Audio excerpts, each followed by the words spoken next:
ആലപ്പുഴ, എറണാകുളം ജില്ലകളിലെ കുറുവ ഭീതിയിൽ അന്വേഷണം ശക്തമാക്കി പോലീസ്. പുന്നപ്രയിൽ മോഷണം നടത്തിയത് കുറുവ സംഘമാണെന്നും പോലീസ് സ്ഥിരീകരിച്ചു.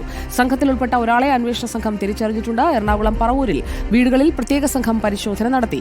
കൂടുതൽ CCTV ദൃശ്യങ്ങൾ കണ്ടെത്താനാണ് അന്വേഷണ സംഘത്തിന്റെ ശ്രമം. എന്നാൽ പറവൂരിലേത് കുറുവ സംഘമെന്ന് ഉറപ്പിക്കാനായിട്ടില്ലെന്ന് ആലുവ റൂറൽ SP പറഞ്ഞു. അർജുൻ മട്ടന്നൂർ നൽകും വിവരങ്ങൾ. അർജുൻ മട്ടന്നൂർ, ആലപ്പുഴയ്ക്ക് പിന്നാലെ പറവൂരിലും ഭീതിയായി കുറുവ സംഘം മാറുകയാണ്. സുജയ, ആലപ്പുഴയിൽ ഉണ്ടായിട്ടുള്ളത് കുറുവ സംഘം തന്നെയാണ് എന്ന ഏതാണ്ട് അത്തരമൊരു നിഗമനത്തിലാണ് പോലീസ് സംഘമുള്ളത്. പക്ഷേ എന്നാൽ പറവൂരിലുള്ളത് കുറുവ സംഘ ഭീഷണിയുടെ മറവിൽ മോഷ്ടിക്കാൻ ശ്രമിക്കുന്ന ചില പ്രാദേശിക സംഘങ്ങളാണ് എന്ന സൂചന തന്നെയാണ്. പ്രത്യേകിച്ച് ഇവരുടെ രീതി അടക്കം പോലീസ് വിശദമായി പരിശോധിച്ചപ്പോൾ ഇത് കുറുവ സംഘത്തിന്റെ രീതിയുമായി ഒത്തുപോകുന്നില്ല എന്നാണ് പ്രാഥമികമായ കണ്ടെത്തൽ.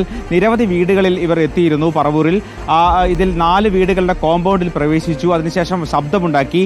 വീട്ടുകാർ ഉറക്കമുണർന്ന ഇത്തരത്തിൽ ലൈറ്റിട്ടതിന് പിന്നാലെ ഈ മോഷ്ടാക്കൾ ഓടി രക്ഷപ്പെടുന്ന ഒരു സാഹചര്യമാണ് ഉണ്ടായത്. സാധാരണഗതിയിൽ കുറുവ സംഘം ശബ്ദമുണ്ടാക്കിയും തുടർന്ന് വാതിൽ തുറക്കുമ്പോൾ ഈ വീട്ടുകാരെ ആക്രമിക്കുകയുമാണ് പതിവ്. അതിനുശേഷം മോഷണം നടത്തി രക്ഷപ്പെടുന്നതാണ് പതിവ്. പക്ഷേ അത്തരമൊരു സാഹചര്യം പറവൂരിൽ എവിടെയും ഉണ്ടായിട്ടില്ല. മാത്രവുമല്ല, ഈ പ്രദേശം കൃത്യമായി അറിയാവുന്ന പ്രദേശവാസികൾ തന്നെയാണ് ഇതിന് പിന്നിൽ എന്ന സൂചനയും പുറത്തു വരുന്നുണ്ട്.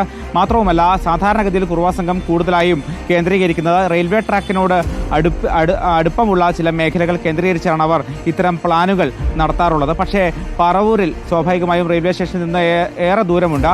അതുകൊണ്ട് തന്നെ അത്തരം സാഹചര്യവും ഇല്ല എന്ന് തന്നെയാണ് മനസ്സിലാക്കുന്നത്. എന്തായാലും ഇന്നലെ റൂറൽ SP അർജുൻ മട്ടന്നൂരാണ് വിവരങ്ങൾ നൽകിയത്.